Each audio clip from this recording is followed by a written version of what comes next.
one of the most famous letters of modern architecture, I would say, a letter written by Phyllis Lambert to her father, Samuel Bronfman, on June 28, 1954. Phyllis was in her 20s, had graduated from Vassar, where she had majored in American culture, and was living in Paris.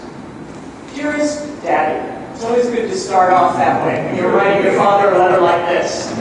Received your letter when in London, and a day later found what you call the building report and a plan of the building. To find a plan of a building rather surprised me, as I thought you were going to have a consultant first and then go about choosing an architect. Well, now I will set about writing the letter about which I've been thinking for a few days, and this letter starts with one word, repeated very emphatically. No, no, no, no, no. In an age where architects and architectural writers pussyfoot around, anxious not to offend, and ultimately end up not saying much of anything, it's utterly refreshing to read this letter. 60 years later, I can assure you that Phyllis Lambert still knows what she thinks, still knows how to let you know what she thinks. The 8-page letter is reproduced in its entirety in Phyllis's book, Building Seagram, and is reason enough for you to rush to read it. As anyone who's seen the Seagram building knows, the letter did indeed succeed in convincing her father, whom one can only assume was no wilting violet himself, not to go with Pereira and Luckman as he planned. The central conviction underlying Phyllis's argument to her father was that the commissioning of this architect was a matter of cultural and civic responsibility. It's a wonderful coincidence to have Phyllis conclude our lecture series this year, as her talk is a fitting end to both the fall series, which was Steam Citizen, and this spring series, which is on Construct. As she wrote to her father, you must put up a building which expresses the best of the society in which you live, and at the same time your hopes for the betterment of that society. You have a great responsibility, and your building is not only for the people of your company, it's much more for all the people in New York and the rest of the world. And unless you think it that way, there's no sense going on. Phyllis moved to New York and took on this cultural and civic responsibility herself, eventually selecting Mies to be the architect. Following the Seagram's construction, she went to Yale and IIT for her architectural education and then moved back home to Canada to practice as an architect. Phyllis took umbrage, an expression I always like, Phyllis took umbrage with my calling her a patron of architecture. As she told me this morning, and you can imagine that it was in no uncertain terms, particularly in the US context, that term is associated only with money. And that's not at all how I mean it, however, when I describe her as one of architecture's most important patrons for the last 50 years, first through her efforts for the Seagram building, and subsequently as a key voice for development in Toronto, preservation in Montreal, and as the founder of the Canadian Centre for Architecture. I mean it more along the lines of patron saint, though she may well take additional umbrage at the religious undercurrents of such a title. But no one in the last 50 years of architecture has played the role that she has in advocating for architecture's importance and for the urgency of the responsibility that we all have as architects and as citizens in fostering the city, the environment, and our buildings. Architecture makes society, and as she wrote in her letter to her father, one cannot choose between a couple of years and immortality. Phyllis Lambert comes here as our fourth Llewellyn Davis Sani Innovative Practices lecture, a series that has been funded by the generosity of our graduate student, or graduate alumnus, Randir Sani. Where are you, Randir? There, right in front. Perfect. With the express desire to put innovative practices as models in front of our students.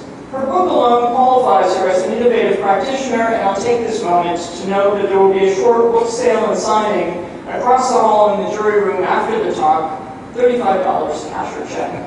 We're not making a cut on this, by the way. I first met Phyllis when she approached me after a talk I gave at the Society of Architectural Historians Conference when I was a graduate student, and she asked me to contribute a catalog essay for her upcoming Mies in America exhibition. In our world, that's like being scouted while playing AAA baseball. Phyllis just spent this past weekend at this year's SAH conference. She continues to keep pace with scholarship in our field, while also continually paying very close attention to new young scholars. Phyllis Lambert is an architect, a writer, a developer, a preservationist, an advocate, a citizen, and yes, I'd insist, a patron, or maybe just a saint. I can't imagine a more generous, apt, and extraordinary person to give this talk tonight. Thank you.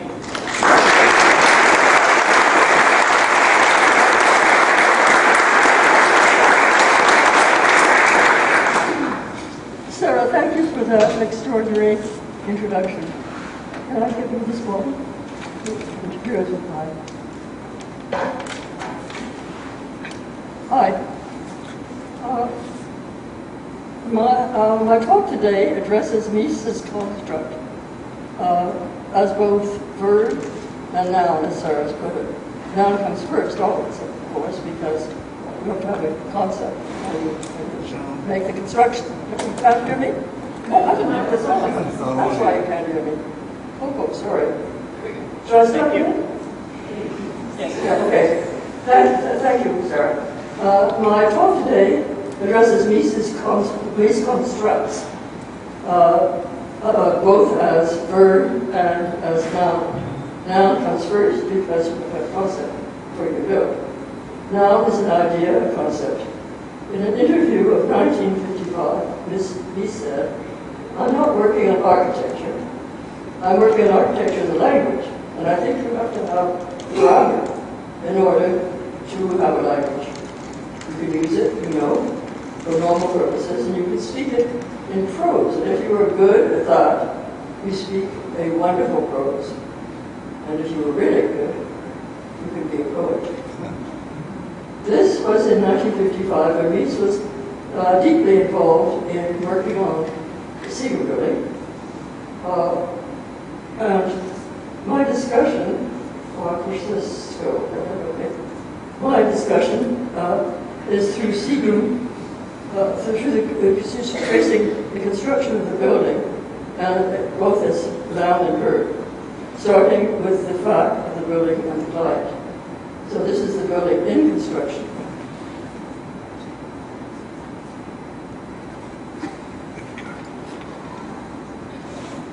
Does that change it? No, it doesn't change it. Okay. Client. Well, that's my problem.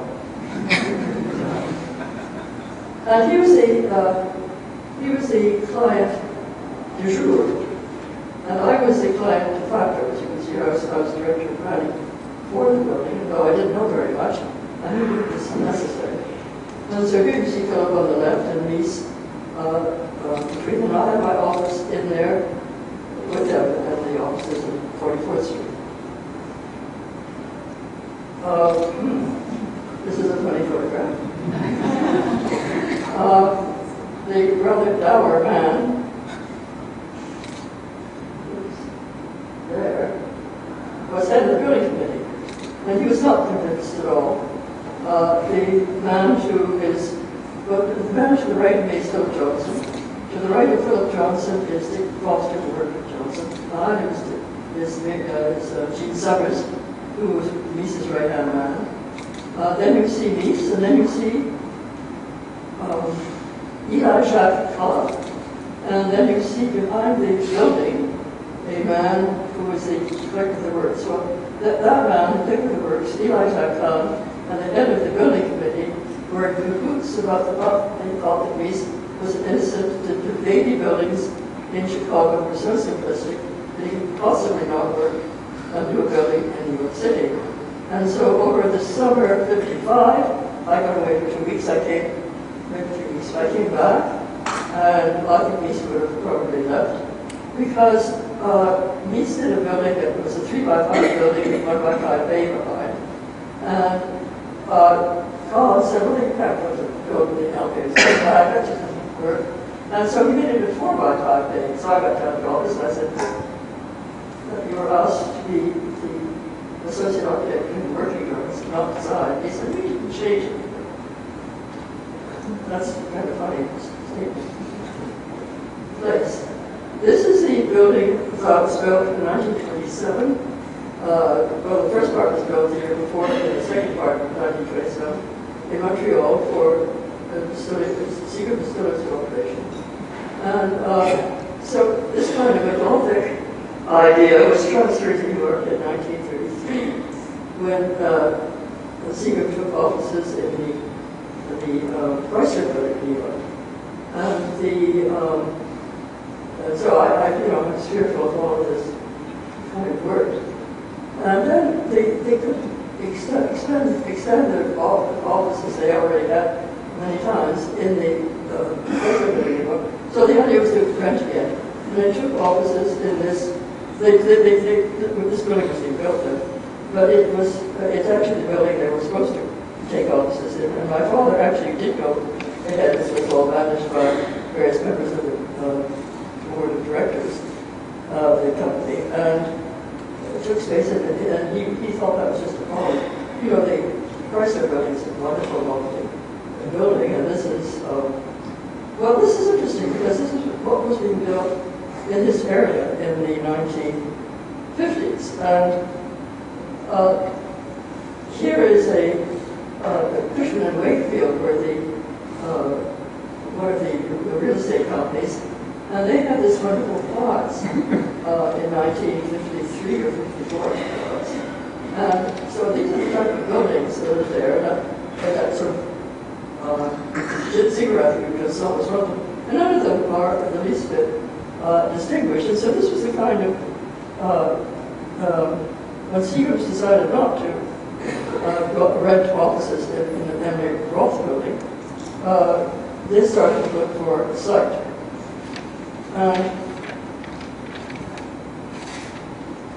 So this was on Park Avenue. Now, Park Avenue was an extraordinary place at that time. I'll talk about it a little bit more in a minute. But from 50th to 90th, 100th, whatever, all the buildings were be the same height, 11 stories high.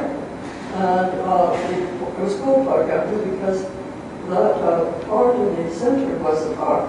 And it was a park because it covered over the railroad lines. So those railroad lines was an open cut. And so this is the building that Seagram acquired between 52nd Street and 53rd Street, which was the Montana apartment houses, which had been built in 1913. And on that site before were the factory, the Steinway Company, which is so that. But by 1930, the head of the Golettes, who had all the land in the area, and the Grand Central Company decided that they could make more money by making it a commercial area than rather a residential area. It's vice versa these days. However, they then rezoned the area from 50th to 57th as a area that would be an office building area instead of a residential area. So this is quite a very interesting little map that the Ford Company made. Now, this is one company. You see the huge rush to build there. So you have the Seagram building. This was built a few years later, I think. That was being built then. Here was the Lever House that had been built in 52. Well, this is Lever, I guess. And then there was that's Lever. And then this was the Kidney and White Driving Tennis Club. But all of these buildings were in change and construction. That's just one country. So that there was a great rush to doing things. This was the McKinney and White building right opposite the Seagram building, elegant building built in, I think it was 26, and it was completed in 1918. And then just north of that, the street on the right is the 53rd, was, as you can see here, the Lever House. The Lever House, of course, was the very first building in New York with UN. That was an old glass building that changed the language of architecture in New York. I think I should explain that architecture was very different at that point. It was a non-subject. And even though the Museum of Modern Art had been doing exhibitions on architecture for 20 years, and it was just not considered. It was, you wrote up this things and you built. It was commerce, that's what it was. And so there was very, very little interest in it. And so the Lever House really did change it. And of course, the UN went down the river, so it wasn't so present in the city. But this is what was proposed for the sea government.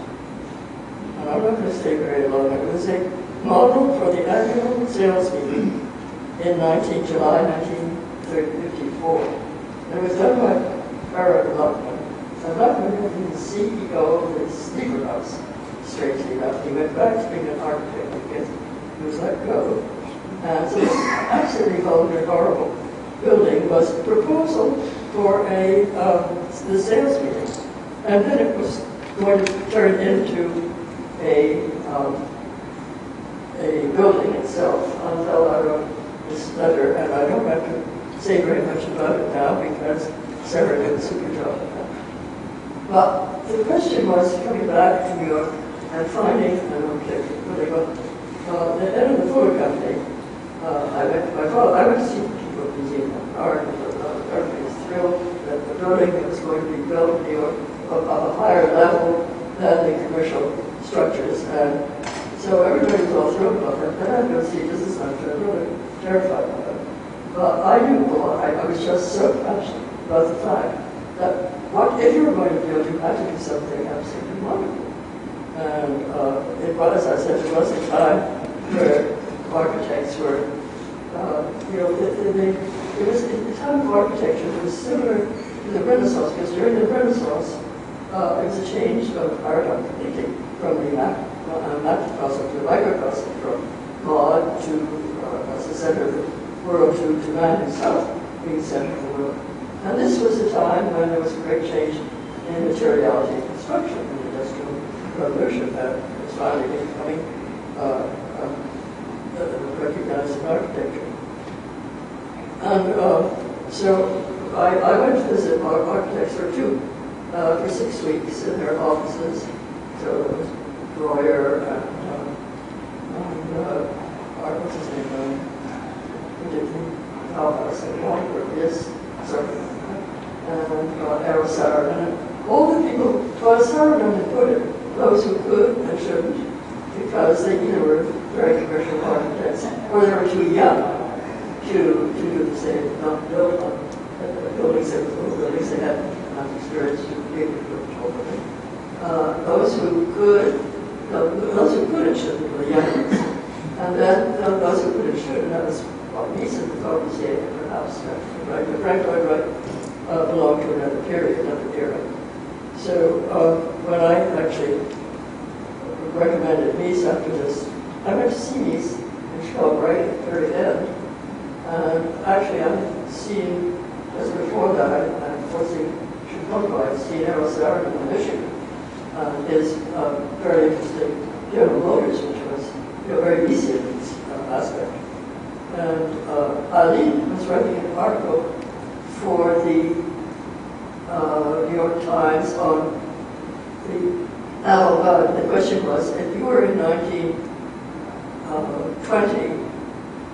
or 25 and you were to build a building, would you take Barron's, which means this older generation, or you've got Mies? Well, the question was no question. You take Mies. Okay, but if in 1954, who would you take? Well, the question was not, to me it was very clear, because Mies was the only one who had really was building something that was,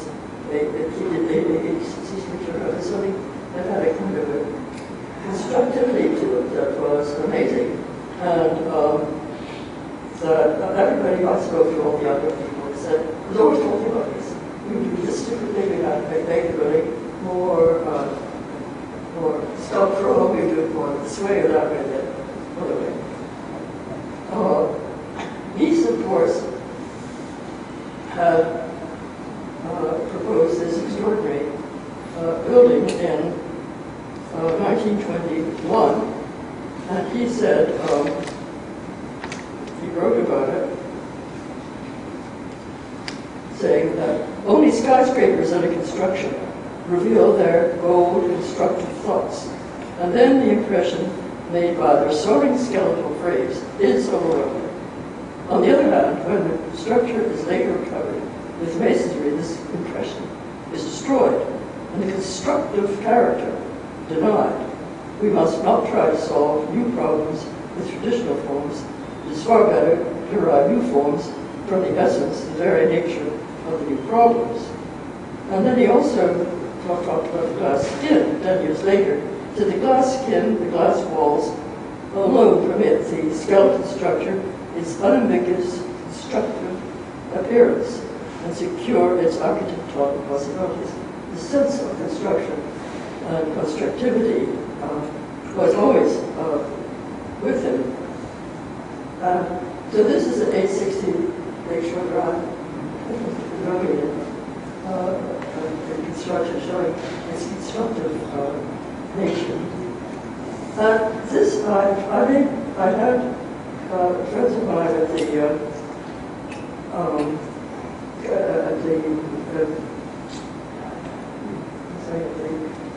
Cooper Union made these models for me. For the exhibition on Mies in America. They're very important in terms of the evolution of Mies, because Mies always went step by step. I covered that very closely in Mies in America, how Mies on the low buildings of the campus. It was step by step running down to steel and brick together, steel and glass and brick together, steel and glass together. And so on the left hand side, you see the promontory apartments in Chicago, which was a concrete building. And there's a fairly wide, these are all the same scale, so there's a fairly wide distance between the columns of bay, which is the same thing here, except that here the bay doesn't have any intervening elements. And the corner was up, Cherry Creek's corner was, her corner was wide corner. In 860 Lakeshore Drive, and you can see the trail of the bottom here shows the structure. And then here at 860 Lakeshore Drive, the skin of the steel linings and the steel spandrels were actually glued. They were in essence glued to the structure itself. But at Seagram, the skin is moved out beyond the Seagram, the skin. Structure, sorry. The skin is moved out of the structure, so that you get a very different expression in all of these buildings. And Mies and I actually was at that time working on 910 Lakeshore Drive was an aluminum skin. So the idea of extrusion existed. That is, that it's not a rolled steel, but it's that's just me looking. There we are. Here's the kind of extrusion where you sort of like going out of a toothpaste tube, or maybe when you're making a cake with those fancy nozzles, you can make shapes. So the idea of doing a building in bronze was not, this is just another kind of extrusion.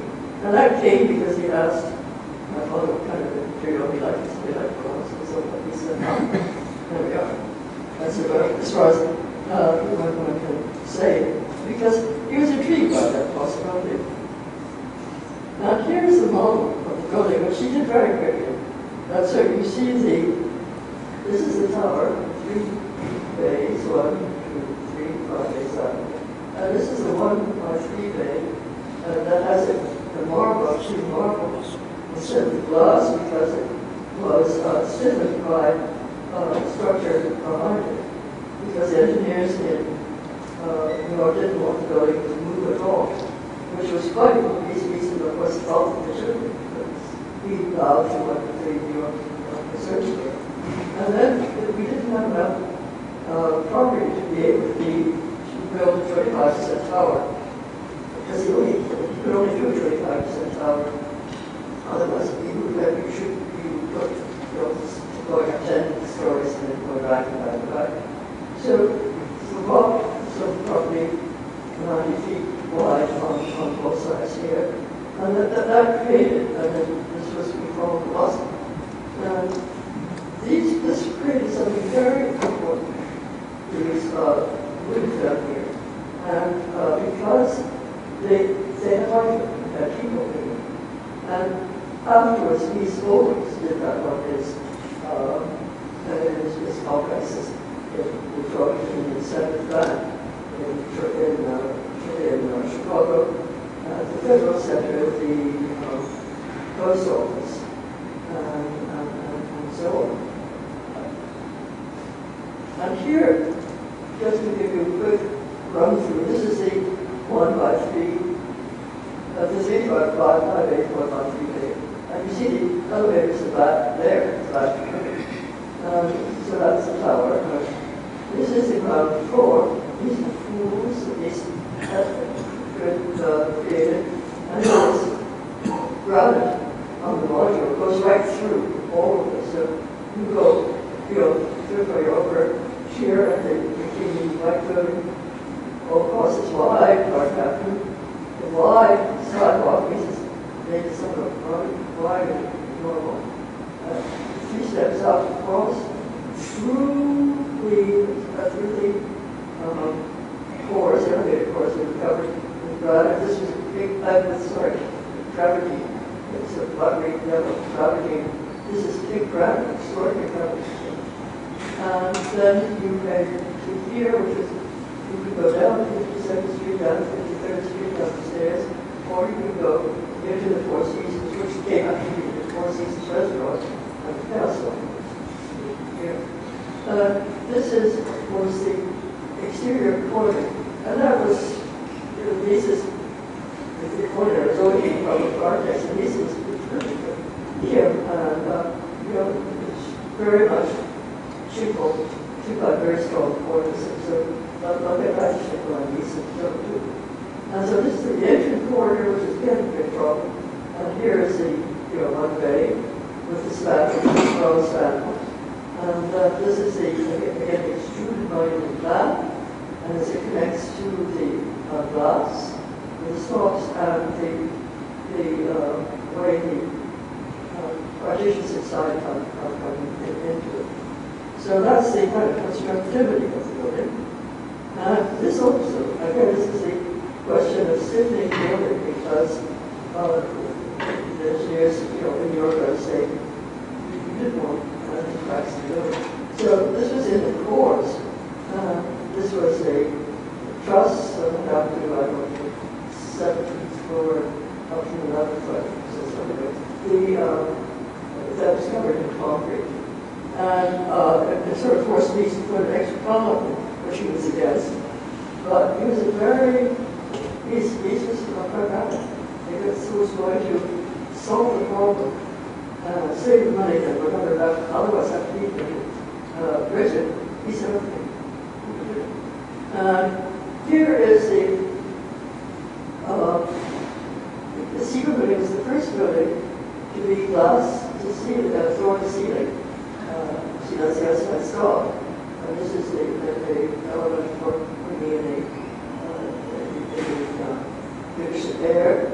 And but this is the UN building, where you see brick behind the spandrel. And this is the Beaver House, where you see brick behind the spandrel, quite heavily. And actually, by the time, Mies was looking on the secret building, I think, he convinced the authorities that wasn't needed anymore. It didn't make any sense. So it was the first thing, and it was very scary to people. They were very terrified of having glass floor ceilings. All these things seem so strange. This is working on the skin. He's made full skin of all of wood. And of course, he made a model of Park Avenue to study where the outbuilding was on the site. And that's Gene Summers, which is very nice man in my partner. So you see, he used the glass mirror there, so you get a sense of the facade. But there are all sorts of interesting facades in front of you, but I can't go into it. Oops.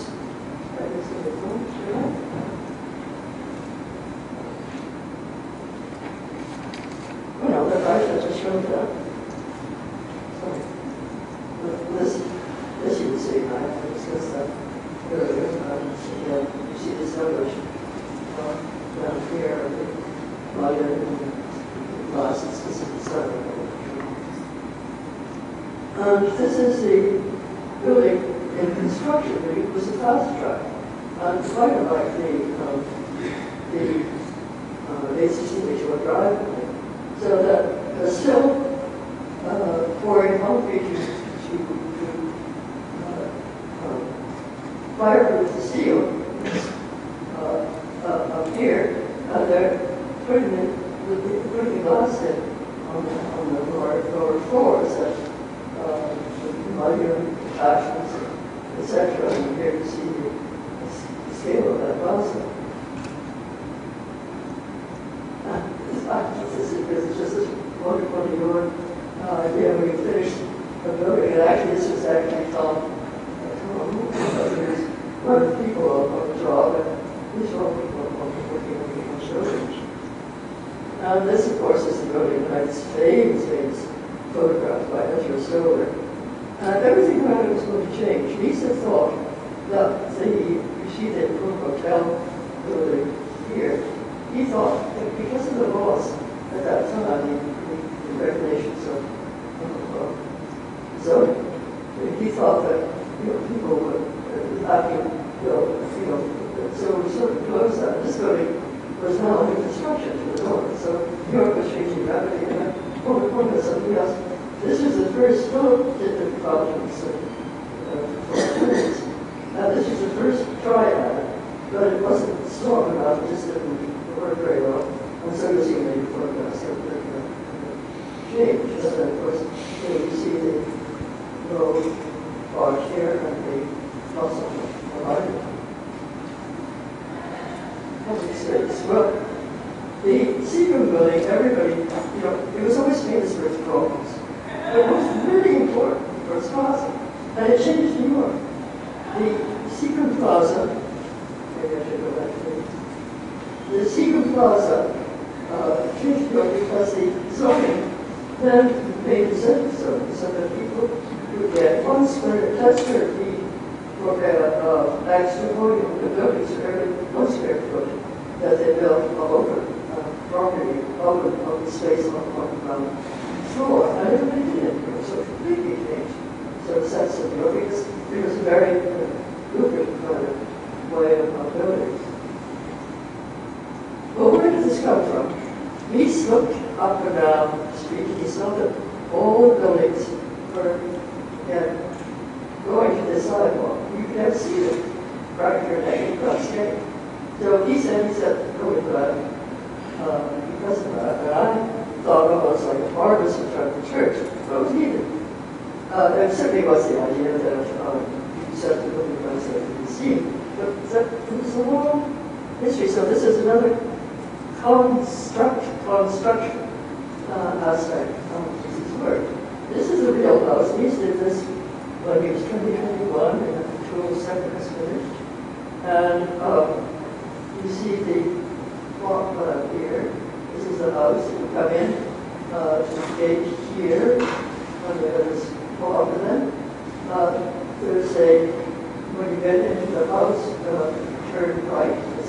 So here you can see the garden, that's the fence, and you turn right and you look down, you see this wonderful porch here, and you look down and it's a stunning sight.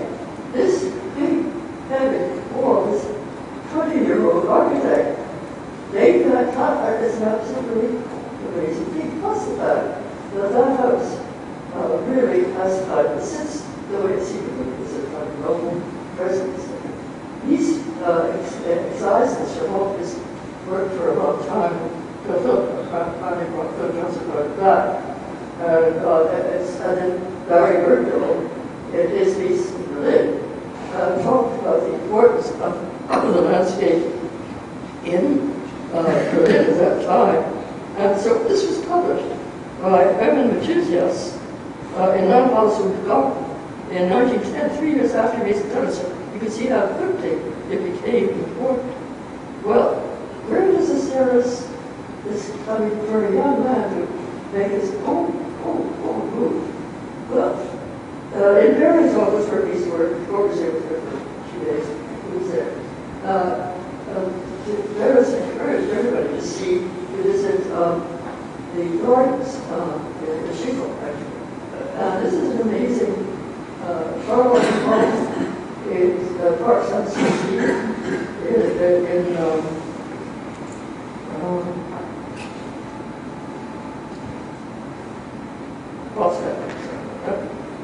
so this, what it was this house was a two-story, ugly, as Shingle said, house for restaurants.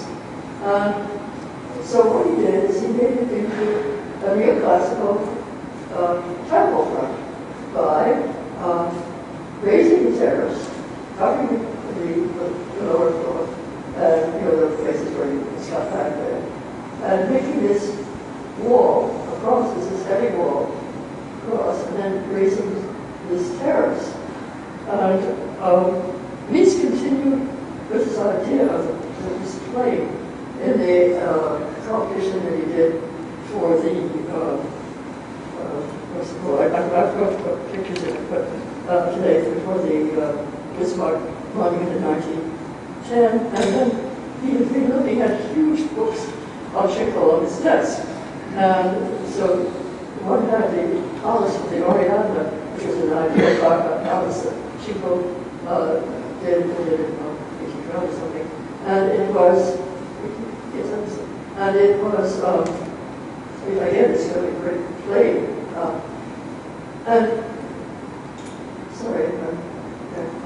So then this is 1929, and this is our Southern Pavilion.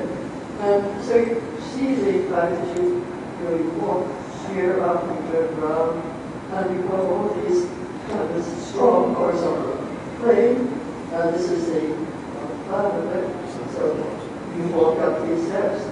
Here, this is a pool, that's another pool. He makes a sculpture that you can see here, and of course there's the great onyx wall, and walls are different colors of marble and glass. It was a very, very rich and wonderful place with red velvet curtains. And the Tugendorf house. Well, I guess I don't know here. Well, the Tugendorf house had the same sort of idea. That we came in and the living floor, you take the glass wall down, and you were sort of way up high, and you look just like at the real house where we have the garden. Well, here is Mies's reconstruction in 1938, and by 1947 he has developed this plan for the IIT campus. This is a collage he made of the model.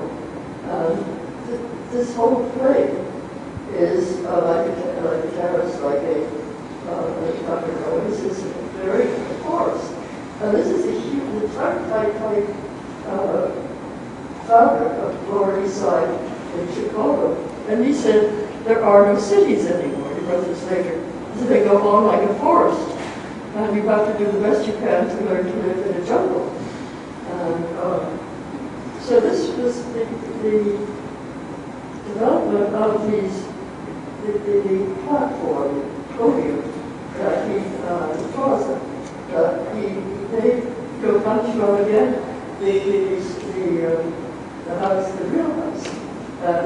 So this is to make sure there's no need to have, no change of level here. This is across, this is the Trinity that unites these two buildings where they're sitting at right angles to each other. Oops, that didn't mean that. Yes, I did. So that now I'm headed to the Plaza of Seagull building. So he sits in that within this whole step by step development of how you build in the city, how you make clearing in the forest, how you build in the jungle. And as I said, the property goes through up. And I'm showing you this now because I want to do, all photographs I've been showing you are all the time. Except for a series of them, that I asked Richard Dare to make of the plaza, because nobody never looked at it. It's always this broad building, but never. It's very, very important, very distributed, And so here you have the trees in the plaza, these wonderful pools with the 3 steps, the volleyball is also a specific ground. And then, of course, walking through gears I've already described. So for various places to be, people sit on these benches near these normal steps. So these are gecko trees. They originally were reedy beaches. They didn't hold up very well with the climate anyway. And here you see again a 1x3 or building in the back.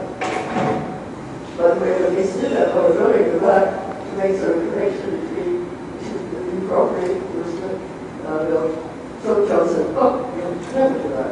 Never do that. The towers are in place. People, Mies was always supporting the outlines. So these are wonderful, Mies had said,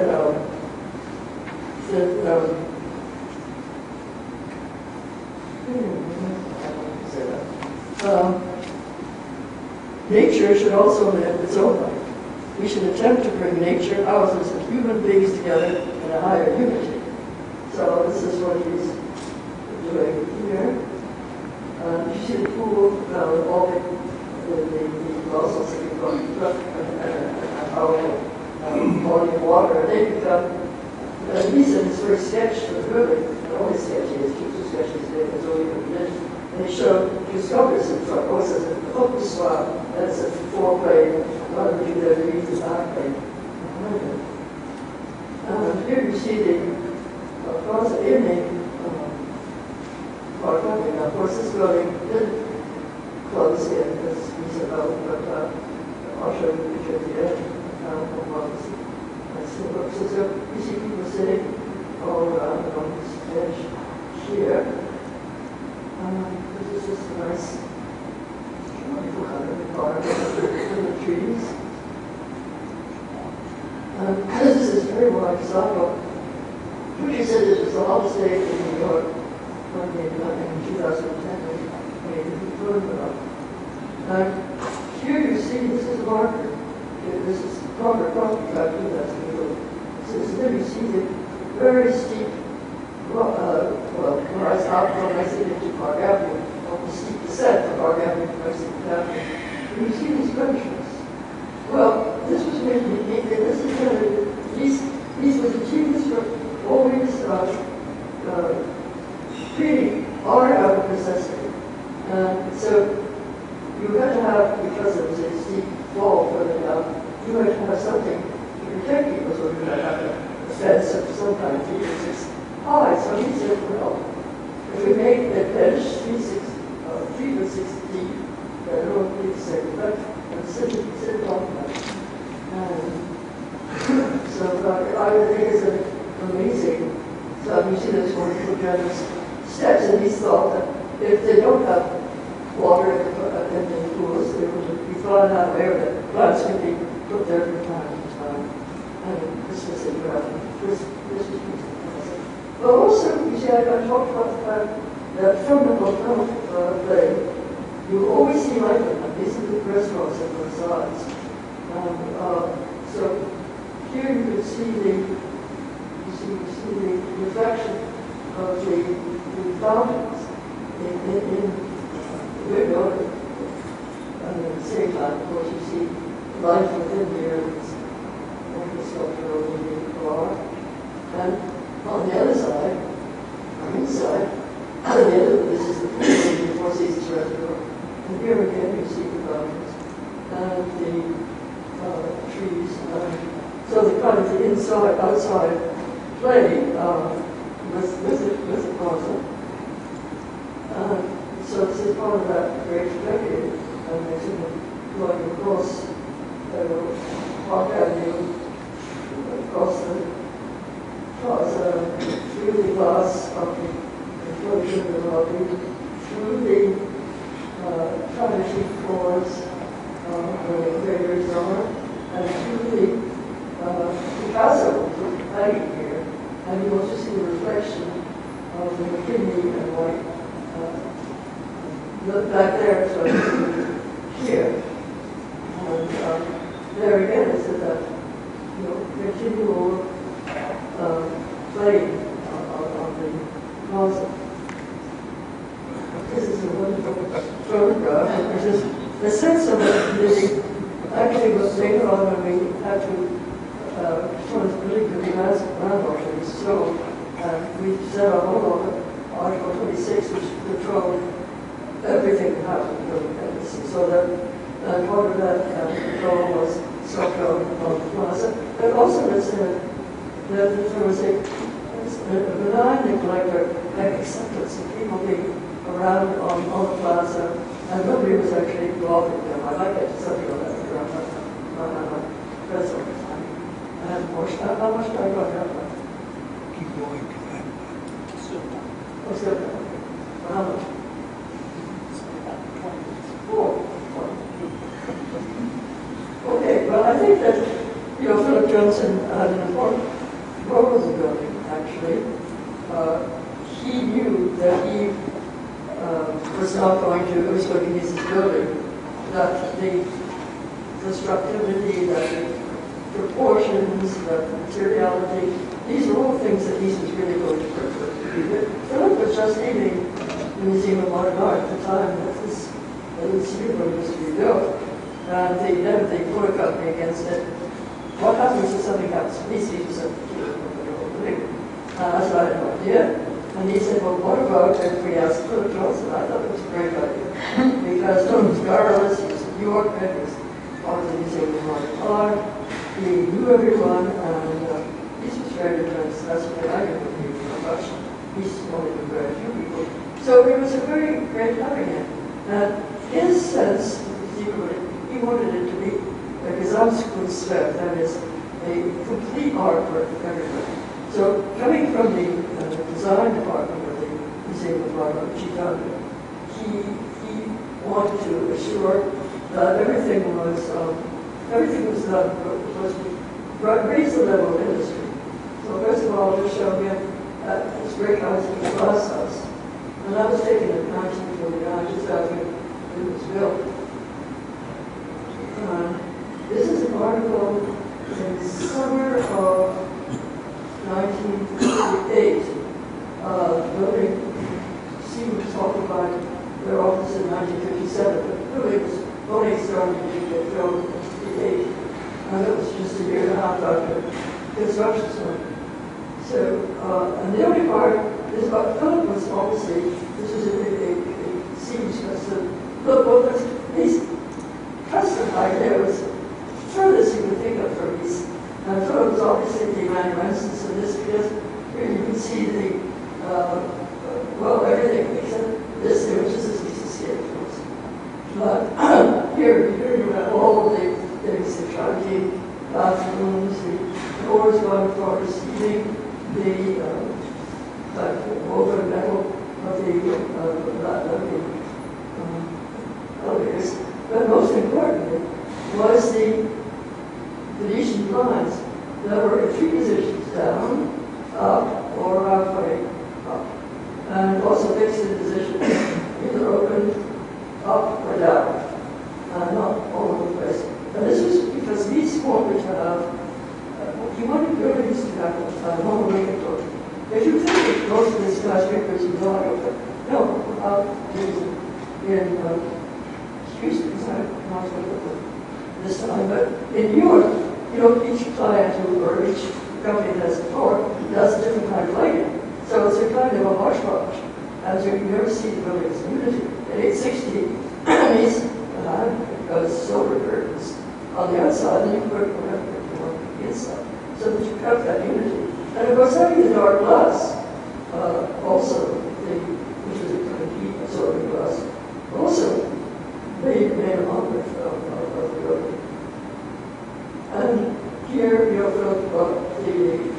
door angles, the plumbing fixtures, typography, all of these things here I have going, I'll show you over the floor ceiling glass. And then the light.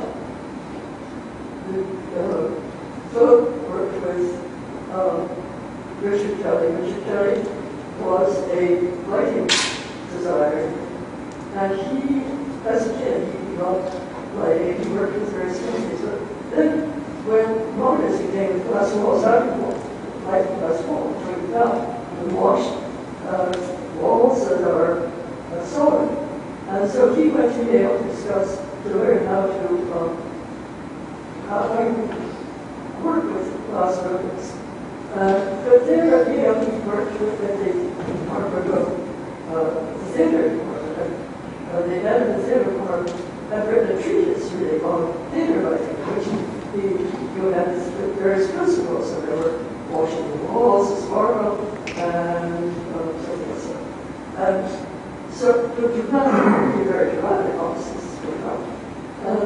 So this passed on from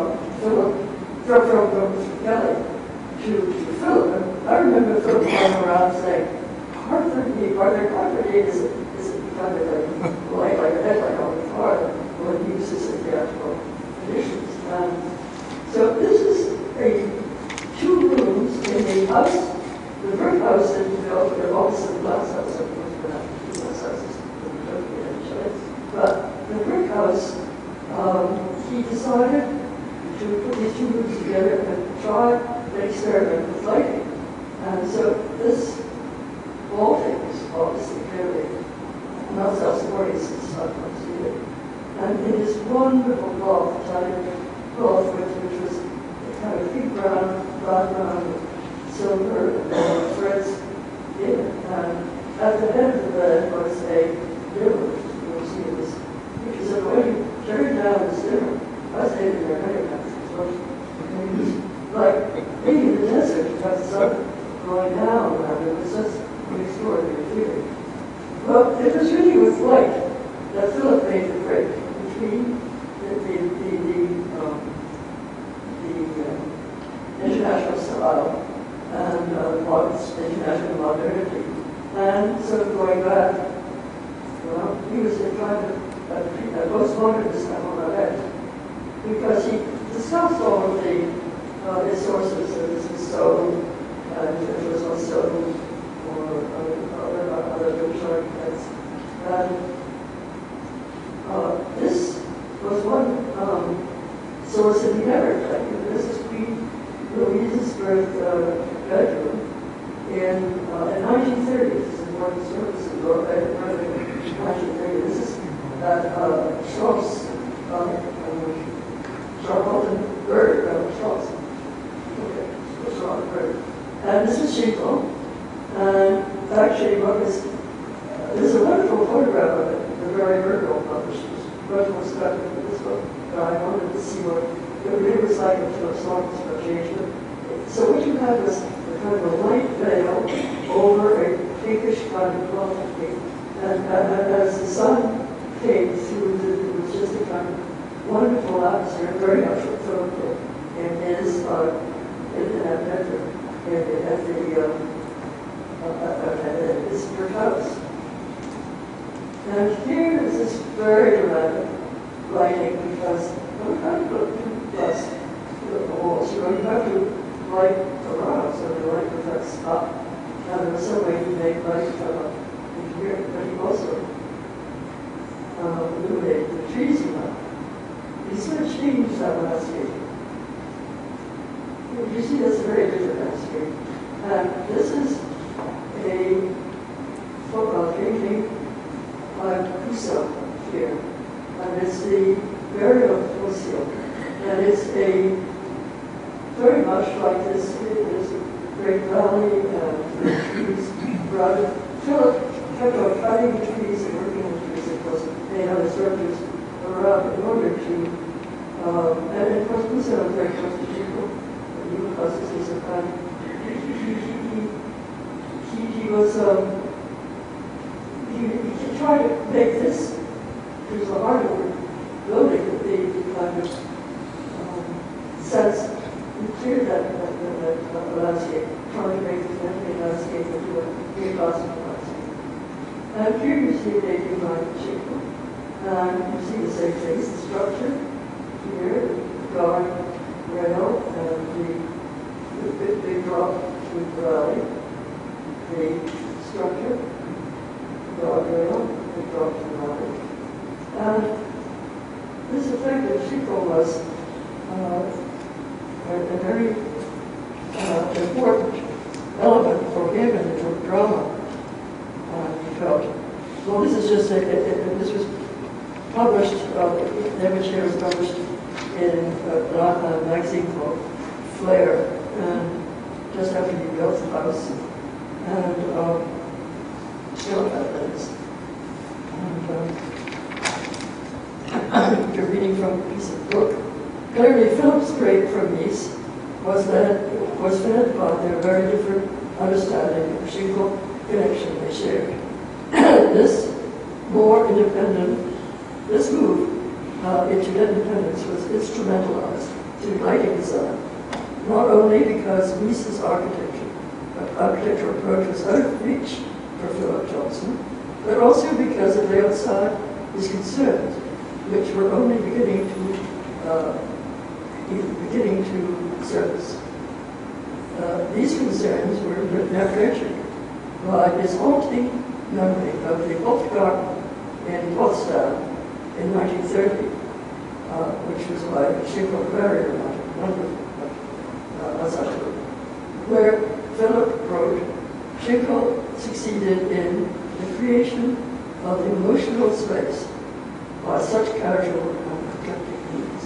So this is what the importance was for Philip.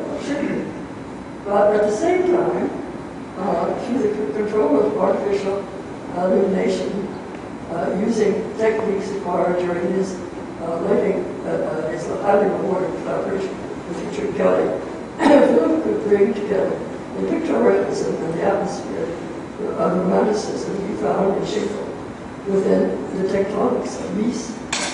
Okay, and that's what happened. And but the tectonics of Mies divided Shingle, not called Mies. I'm sorry, what was it? The wonderful construction, excellent proportion, and good detail. So constructivity and concept again brought together. Shingle was for Mies the greatest building master of classicism, representing the end of an old and the beginning of a new time. Unquote. For Philip, the Artist Museum, and as you said, Shingle building in Berlin, is Shingle's most restrained and transformed building. The Hofgarten, Norai, and Potsdam is romantic. Shingle's classical. Shingle the classicist. Shingle romantic. Both appeal to us. So that is a very strong sort of connection between the two, and it also shows the very different character of the two. This is kind of interesting archaeological intro. There's just detail about how he manifests, and he also talks about his sources of course, Shingle and Mies and how they image, and the approach to the Parthenon, shown by Schwartzy, on and on. Well, that, Mies's interest in Shingle is not, it's not a going back to something. It's he said he had to break away from Shingle, but it's something he learned. Whereas Philip is much more in a romantic kind of presentation of the very. Okay, here's the Mies's restaurant. Where all this comes together, okay? So you get Mies's great rooms here, and Mies is taken up a column right here because there's only 3 stories above, and so you don't need that column covered in. And of course, this is the columns up here is indication because that's where the puzzle is. And this is, of course, the entrance. This is the what we call the Casa Alley, because the person is here. This is the upper level where the loft goes to go to this room. And this room is just like a dining with a kind of marvelous circle-esque ceiling that Philip had put together. So this is the restaurant Mies house. And Philip said something interesting. He said, Mies is not about to do something that was so programming. And that was not Mies's idea, but his idea was the general constructive idea of clarity of construction, the proportions, as he said, of people. And of course, what it had invented was extraordinary. Whereas,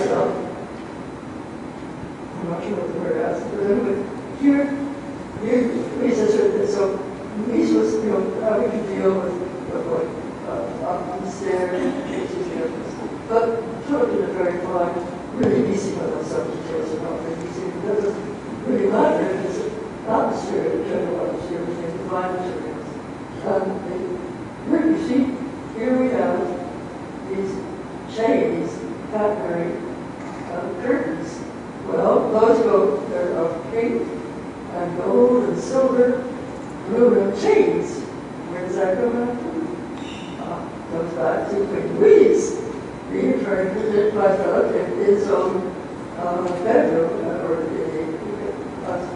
the Rufus bedroom. And then this is a sculpture by Richard Lindbergh. And of course, you can see the relationship of art to architecture was always an important aspect. Richard, this was also quite a genius thing at Phillips, because this is the bar, and the Lindbergh the ceiling heights 20 feet. Stunning. So the question was how to make it right. The people were running a restaurant and watched the boards. So this was commissioned. You'll see more of that in a second. Here you can see it again. You see this is you can see through the curtains now, it has on the light, etc. This gives you a sense of the curtains and also kind of intimacy.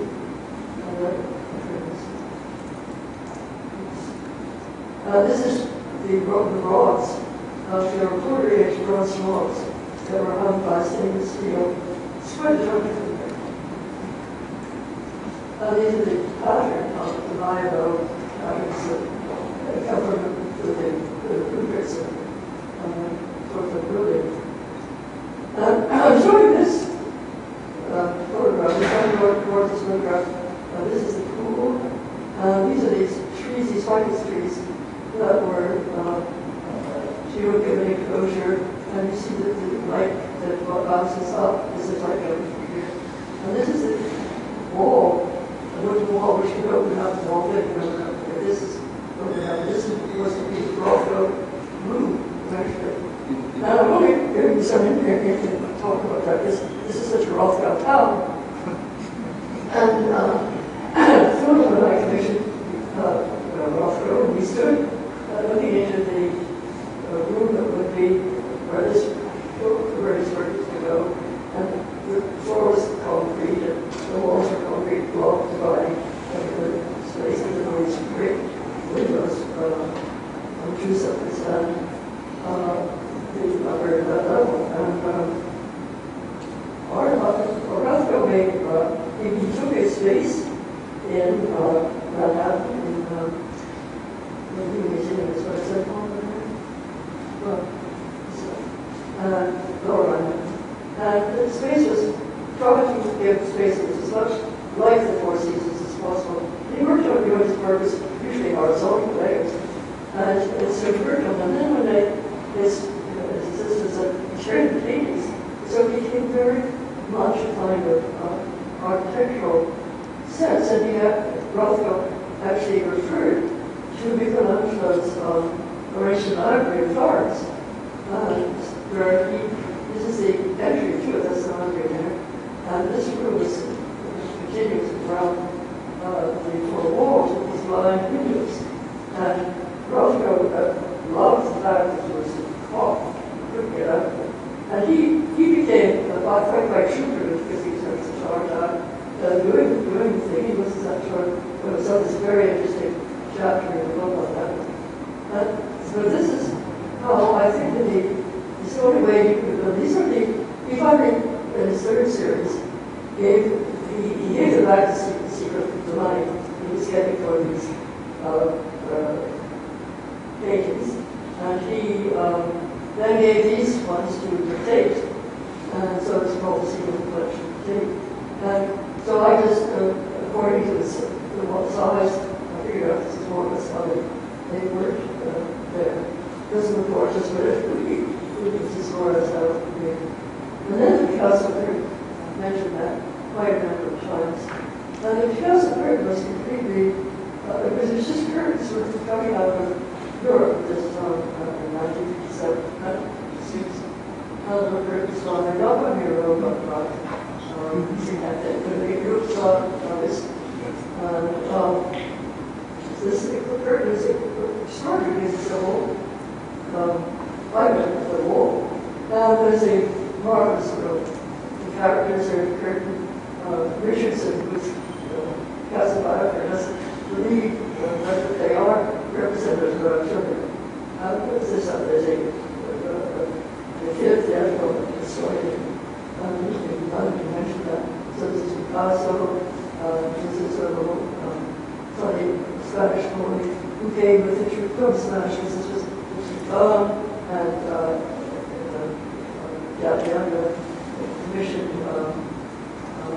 the development music for it. And so this curtain was supposed to give a sense it was supposed to give a sense of the Spanish very quickly. And this figure here was, she thinks, a drag. And so, it was just the center part, obviously, 20 years ago stage. And so this was it doesn't hold the street to that. And there you see it. There's a whole, I don't know if you're reading papers here, but the big fuss about keeping that in place. Now I can talk about it later, but I don't know if you're well, as I said, that was very important. This is Picasso and Italy, who took me to see him. And I wanted him to do actually sculptures for those class in the Four Seasons. But he proposed to me these sculptures which he just finished for the plaza, which I didn't want, so I never got quite to do it. But the sculpture on the plaza was a old head that became 5th century, 4th century, that came to New York. You see the plaza was the only place you could go. What was it? And that was 67 months before, but I wasn't going with that. But here, this is when I started the program. Just created a field article to the Department of Season.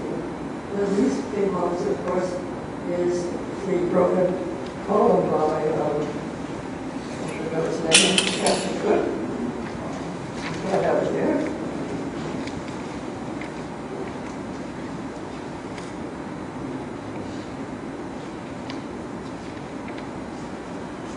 Okay, yeah.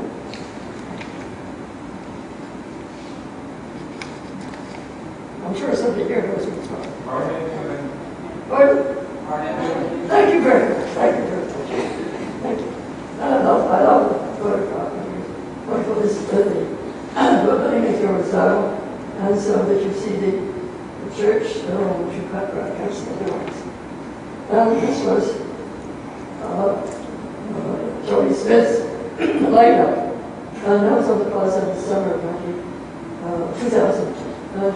Here is quite interesting because it became kind of they only happened from time. We didn't relentlessly have that sculpture. But whenever something came up, one of the museums would have an exhibition, or one of the galleries was going to have an exhibition. And Museum of Modern Art was the arbiter of these things within appropriate or not, as from sculpture. So there was an event in New York that being put up. And this is Richard Long, Brownstone, and he's actually installing it himself on the 8th of April 2000.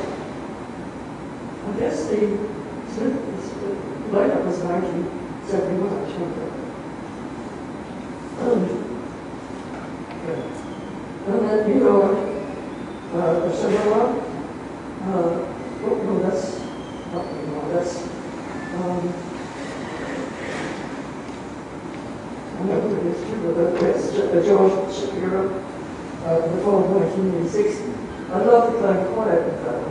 you see the changes. It's always wonderful that kind of change because it makes you get a sense of the scale. It changes the whole space. So I think that the closet is not only a great kind of clearing in New York, clearing the forest, but it was also a place of program where in the city you have a kind of a changing public life. And that's very important. Unfortunately, that doesn't happen right now with new owners of the problem. Then also, this is a wonderful program by Richard Fair. You know that show which was on, but just finished it, was film Plaza, the Symphony 4. And then this is a program that I organized with Marilyn Wood at Celebration Group. And I saw met her, went to her studio and so she did. And so what she did was there was a roll of red felt that came down, there were flags in the pools, and the dancers and the windows, they came down in the elevator course, and everybody who was there all came up and danced and everybody danced. But that's the kind of things that tie you to a city, give you some sense of place. I can stop here, I could go on to just some of the changes. This may be a good place to stop. Okay, so, great. Thank you. Okay.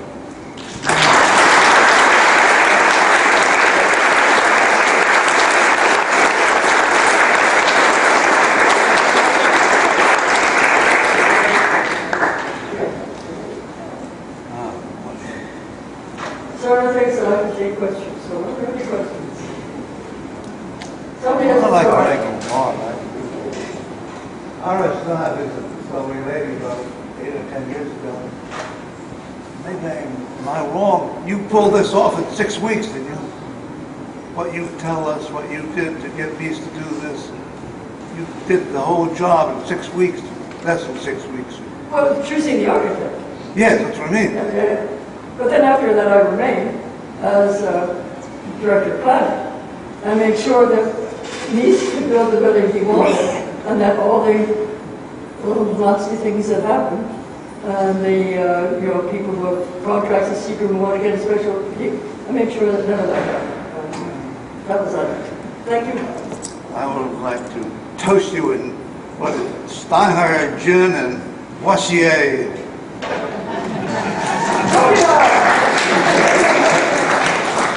I think I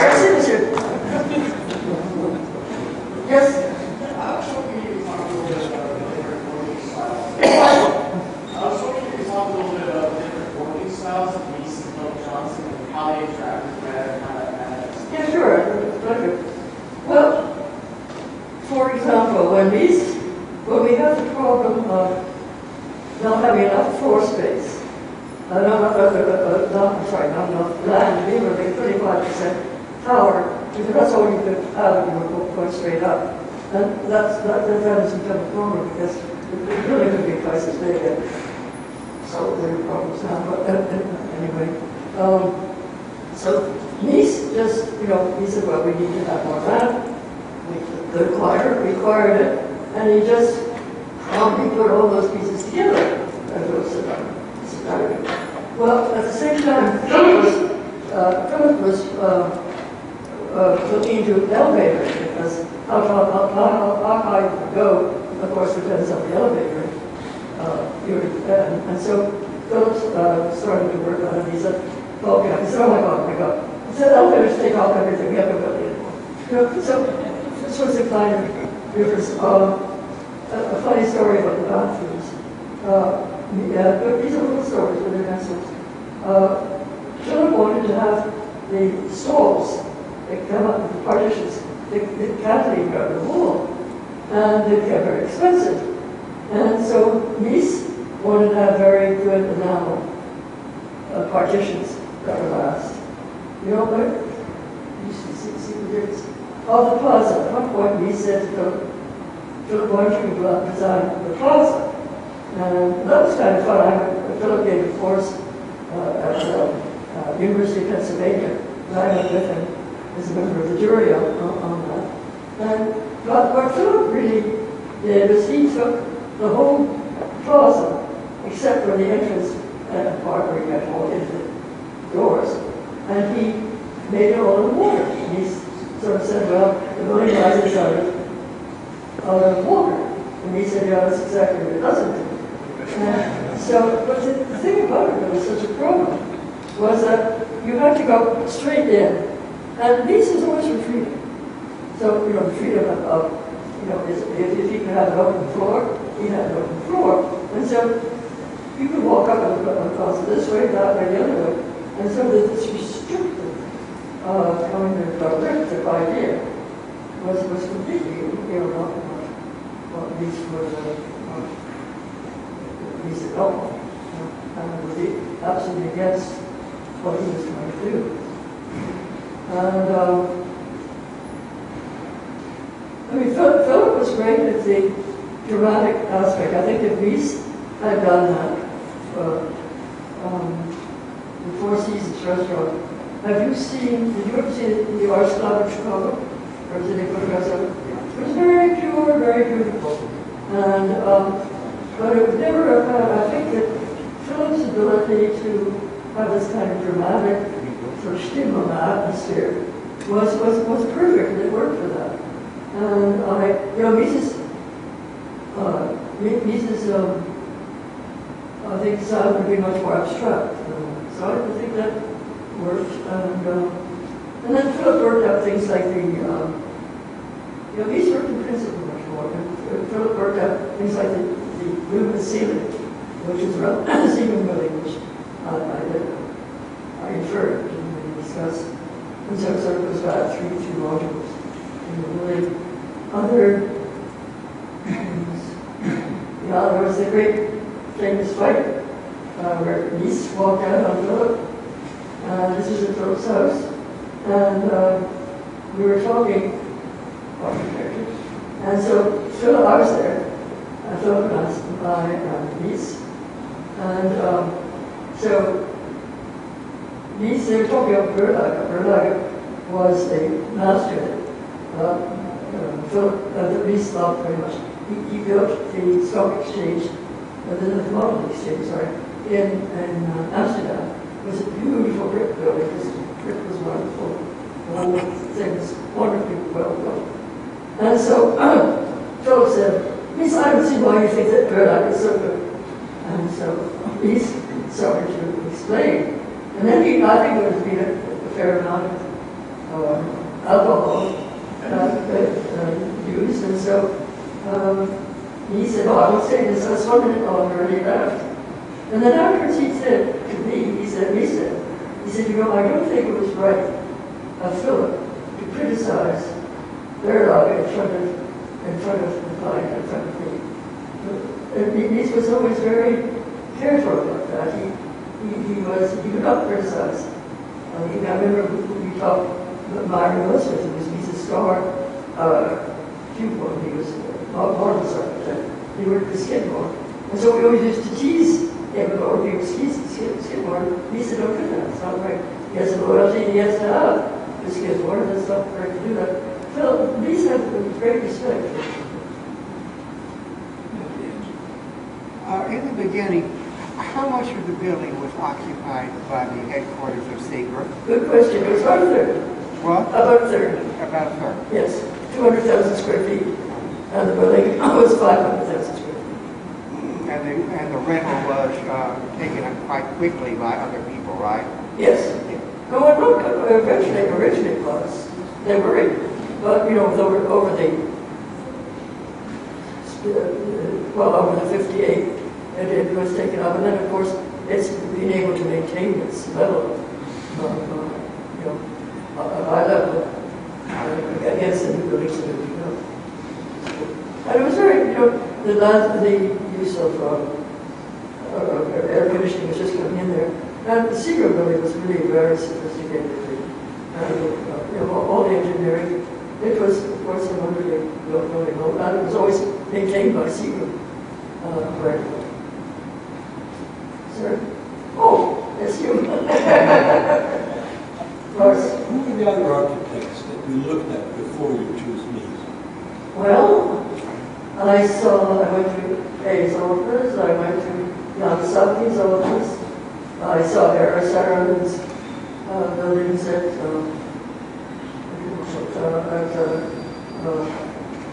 Ford in Michigan. I went up to Boston, Cambridge, and saw TAC, the Architects Collaborative, which was Morgan-Robius's group. I saw some of the big firms that we built, big Crandall's an assistant, I did that. Paul Rudolph, I don't think I haven't seen his buildings, but I saw him Johansson, absolutely Royer, absolutely Yukon. There might be one or two others. Oh, I also talked to, I can't remember his name, he was out on the West Coast, can't remember. How long did it take you to decide that Mies was the man? Well, it took 6 weeks. There was, So that was the waiting period. that was, Did Mies show up early on in Boston? no, I think it was there from the very beginning. When there was that discussion with Arizona, those who could, should, couldn't, and would, should, couldn't. But anyway, I only saw his buildings at the very end.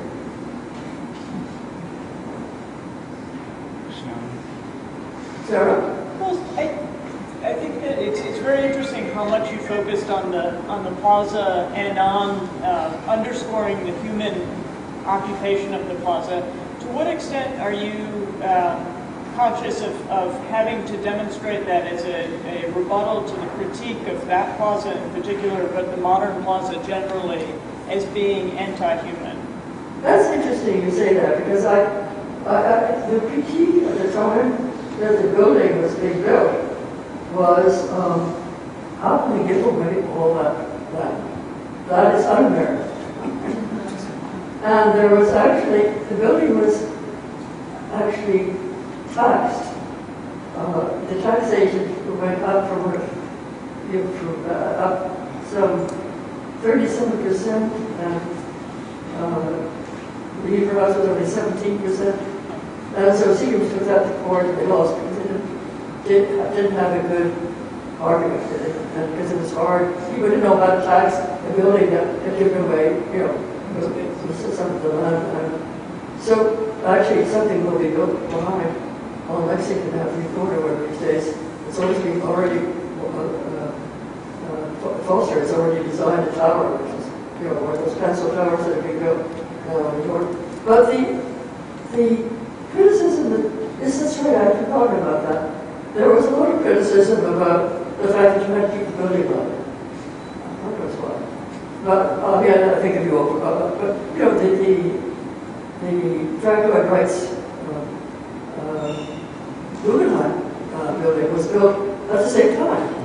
That's a great relief and a great pleasure in the city. So, but at that time, Arthur Drexler used to go around giving lectures about how important it was to keep the building alive. There was a great deal of discussion. It seemed to have disappeared. Because things are, people are doing all sorts of various ways of entering buildings and shapes of buildings. Now, was it Puritanism? I'm not sure what it was. Well, strange. Yes?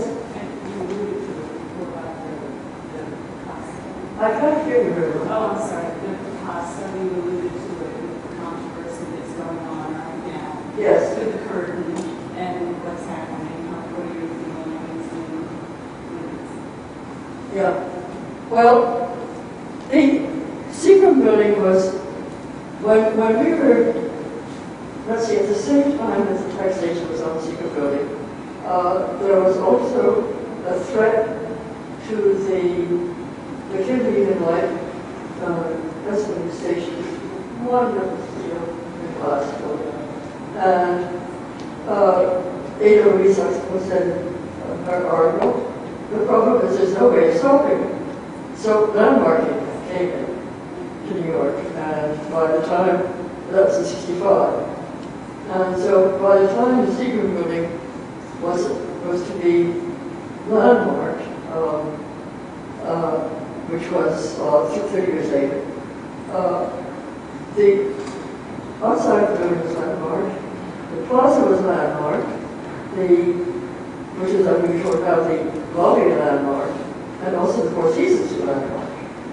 And there was a tremendously, it was owned then by the Teachers Insurance and Annuity Association. And they said it was a restricted trade after having the restaurant there, what happened, so they did not prevail and was landmarked. But the Picasso and the Lippo were not part of the landmarking. Seagram's kept them out because the restaurant was a rental. And so they didn't want the control of these works of art in the hands of tenants. And so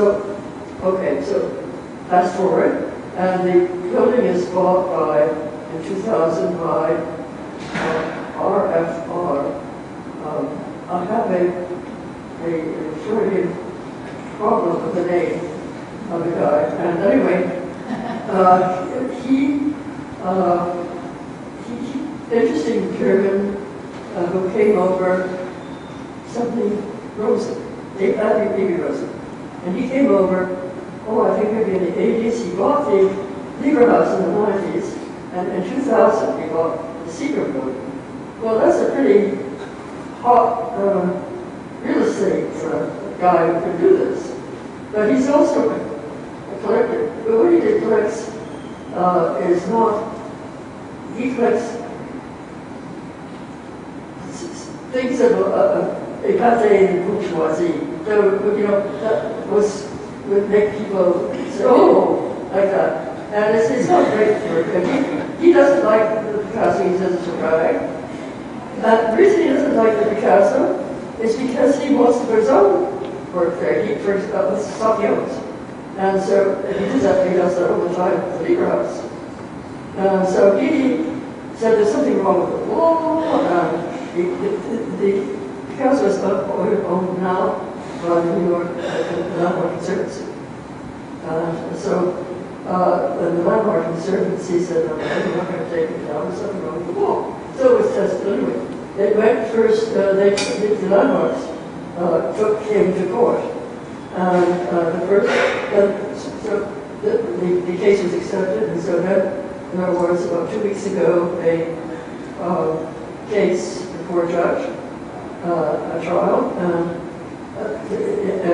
the landmark people thought that they didn't even throw them out of court. I don't know why, but they were here, so obviously. The judgment was that at the end of this month, on the 30th of April, there is to be another trial. Two things are to be discussed. One is whether there's really something wrong with the wall. And secondly, because one of the arguments is that if you move the Picasso, it would be, it would damage it seriously because it's very fragile. It was relying, I think, in 1976. So they have to prove that, the Picasso should not be moved. So I don't know what's going to happen. But what is so appalling about this is that, this man sets himself above public realm. Even though it's not landmark, that Picasso is so much part of the building. And it's, it's extraordinary to have this kind of work in the public realm. He doesn't, for example, the plaza, sculpture of the plaza anymore. Seagram's always had a budget in order to do that. He sticks little things in the lobby. Ridiculous, of course. I think when you have public art in that way, the landmarks, the landmarks people, when they made not the landmarks, they city planning, they said you have to have, we'll give you a set of zoning so that you can build more building if you have it on the plaza. And people just said pieces of concrete or less, and there were no amenities. So they came back at that after this brought to their attention. Not on me, but on Holly White. H. White was very studying process. And they said you had to have CD and sculpture. Okay, so there was a study made, I can't remember the name of the author, but it was a very good study of New York's private public spaces. And showed the sculpture that they put on it. Dreadful stuff, no academy. And also there were people in the Seagram building who had collections. They said, they can have our sculpture on the plaza, but we'll have to have that adjudicated. And so we tried that to the Museum of Modern Art instead of the that they approved. So I think that it looks to me, I don't know who does the sculpture here in Houston, because the work I've seen around here is very good. Who does that? Is that the city or the museum or what? It depends on the campus, it's done on the campus, but there's the museum, Jerry, who does it in Herman Park? Herman Park has We should maybe move to the book signing to give you time to be able to do that before you go to dinner. So thank you very much.